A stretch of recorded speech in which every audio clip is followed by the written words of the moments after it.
একটু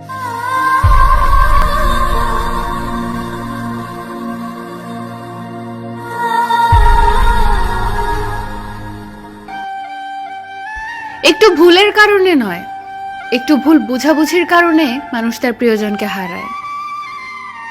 জীবনে কোনো কিছু শিখতে হয় মাথা নিচু করে, আর বাঁচতে হয় মাথা উঁচু করে।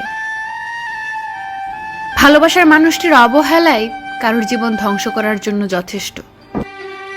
সত্যিকারের ভালোবাসা সেটাই যেখানে সম্মান, শ্রদ্ধা ও পবিত্রতা থাকে।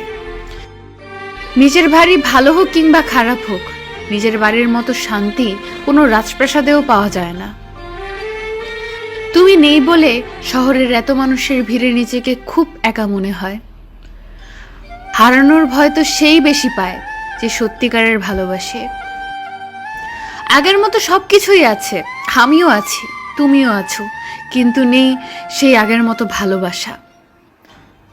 না পাওয়া কিছুর জন্য কষ্ট হয় না, কষ্ট হয় পেয়ে হারানোর জন্য। আমার কষ্টটা যদি তুমি সত্যিই বুঝতে, তাহলে এভাবে আমাকে কষ্ট দিতে না। হয়তো কখনো একদিন তুমিও জানবে আমি জন্মেছিলাম শুধু তোমার জন্য। কারো অবহেলা পাওয়ার চেয়ে একা একা থাকা অনেক ভালো। একা থাকা অনেক ভালো, কারণ একাকিত্ব কখনো বিশ্বাসঘাতকতা করে না।